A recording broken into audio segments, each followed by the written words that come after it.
Jaz sem Janin, tole, kar gledamo, je pa oddaja Popotnik.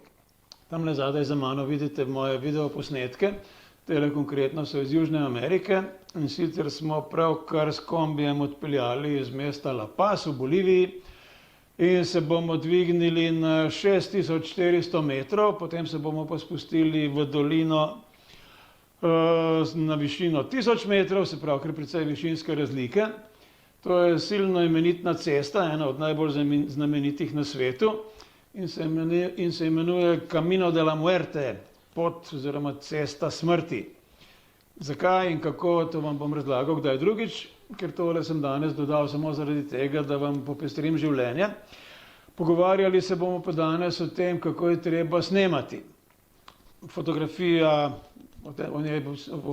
se bomo pogovarjali kdaj prihodnjič, danes bomo bolj govorili o video snemanju.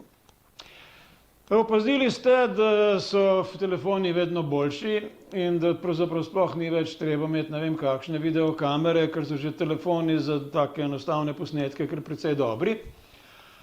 Da stari telefoni, tukaj imam enega starega, ki je sicer rahlo zastarel, ta ima eno samo kamero, ampak je pa majhen in lahek in tenek, kar je veliko vredno. Novejši telefoni so pa, kar se tega tiče, precej slabši, ampak zmorejo pa marsikaj, kar tisti stari še ne zmorejo.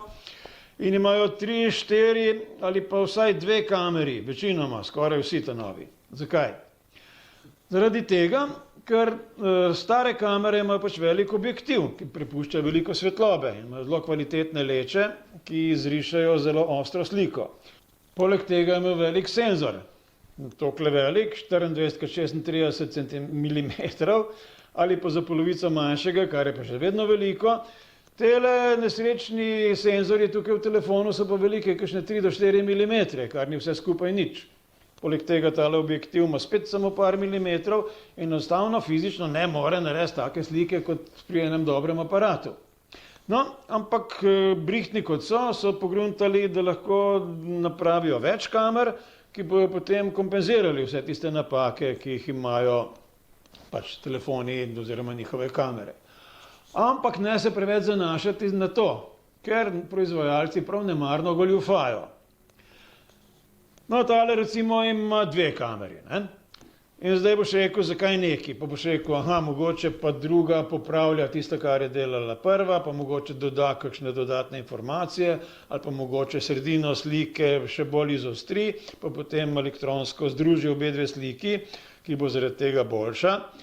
Tale ima 3 kamere, ki bo potem še toliko bolj izboljšala celo zadevo. No, priporočam vam, da naredite čisto enostavni eksperiment. Vzemite svoj telefon ali pa kakega drugega, prikrijte eno kamero s prstom in posnemite sliko, oziroma niti ni treba, da posnamete, ampak samo pogledajte, kaj se bo prikazalo. Potem pa razširite sliko, kolikor se da, in boste videli, da še vedno snema ista kamera. Potem pa zožite sliko, kolikor se da, se pravi, da bo zdaj postal teleobjektiv in še vedno bo delala samo tista kamera. Druga pa enostavno samo zraven sedi in nič ne dela. Oziroma, če smo čisto odkriti, to sploh ni kamera, ampak je samo okrogla šipca, ki izgleda kot en objektiv. Isto se dogaja, če so 4 kamere. Spet lahko, če nimate sami take kamere doma, pojdite v kakšno trgovino, kjer prodajajo, posod imate razstavljene aparate. Najdražje od tistih, ki stanejo 2 jurja, pa do tistih, ki stanejo 100 evrov. In napravite eksperiment. Se pravi, spet vzemite aparat, prikrivajte en objektiv za drugim, razširite sliko in spet naredite isto in zožite sliko in spet naredite isto.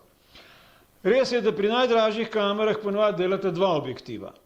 Eden za normalne posnetke, od 1:1 do 1:10 recimo, ali pa kolikor pač je v tistem aparatu. Eden je pa širokokoten, tisti je pa 0,7. Ampak to so tisti dražji aparati, ki stanejo več od 500 evrov.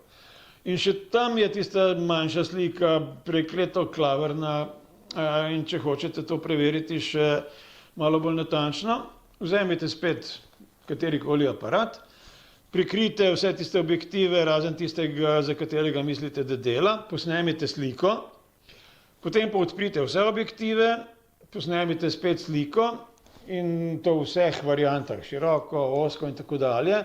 Potem pojdite pa na kakšnega od programov, kjer lahko to preverjaš in potem primerjate eno sliko in drugo. In boste videli, da je slika popolnoma enaka. Čisto nič boljša, čisto nič bolj ostra ali pa karkoli. Skratka, proizvajalci goljufajo, zdaj pa ne vem, a tisti ocenjevalci tega ne vejo, kar dvomim, ali so pa z njimi v nekakšnem dogovoru. Ljudje smo pa itak butasti in pač kupujemo tisto, kar mislimo, da je boljše. Zdaj, če bodo začeli delati torej telefone z 10 objektivi, bomo pa tistega kupili, čeprav dela samo eden od njih.